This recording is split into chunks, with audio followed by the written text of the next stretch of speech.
Everyone, greetings for the day. Doctor Anu from Punjab. आज हम एक छोटा सा केस डिस्कस करते हैं। ये केस एक 36 साल की लेडी का है जो मेरी रेगुलर पेशेंट है।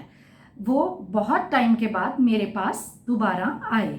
बहुत ज़्यादा उदास और स्ट्रेस्ड दिख रहे थे और उनका थोड़ा वेट लूज भी मुझे लग रहा था। तो जैसे ही वो आकर बैठे तो मैंने उन्हें पूछा कि बताइए क्या हो गया। तो उन्होंने मुझे कहा कि बहुत ज़्यादा नौजिया हो रहा है, कुछ भी भूख नहीं लग रही, कुछ भी खाने पीने का मन नहीं कर रहा, इवन पानी को देखकर भी वॉमिटिंग जैसी फीलिंग हो रही है। तो मैंने उन्हें पूछा कि आप डिटेल में बताइए कि कोई प्रॉब्लम हुई है। तो उन्होंने बताया कि 20-25 दिन पहले हस्बैंड के जो फ़ोन पे उन्होंने किसी के साथ उसका मतलब जो एक्स्ट्रा मैरिटल अफेयर था वो पकड़ लिया है। तो उन्होंने अपने हस्बैंड को बिठाकर, वो चैट उन्होंने पढ़ ली थी, तो उन्होंने अपने हस्बैंड को बिठाकर उसके बारे में पूछा। तो इमीडिएटली उनके हस्बैंड ने वो एक्सेप्ट भी कर लिया और उनसे सॉरी भी बोल दिया।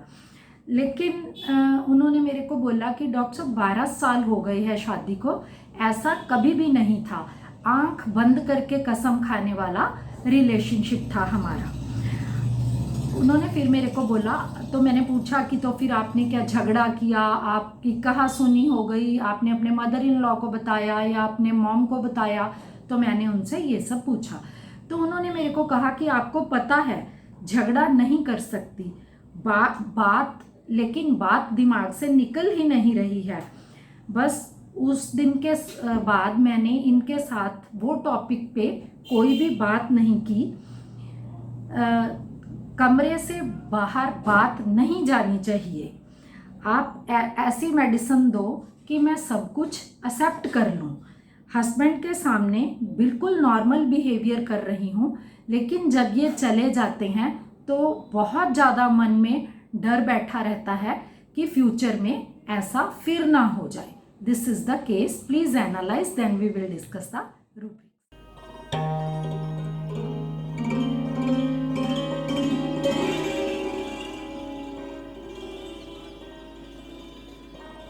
रूब्रिक जो मैंने इस केस में लिया, that was elements from disappointment. Disappointment is जैसा आपने चाहा था वैसा ना हो। हर लड़की या मेरे पेशेंट ने ये एक्सपेक्ट किया था कि शादी के बाद हस्बैंड वाइफ में एक लॉयल्टी का रिलेशनशिप होता है।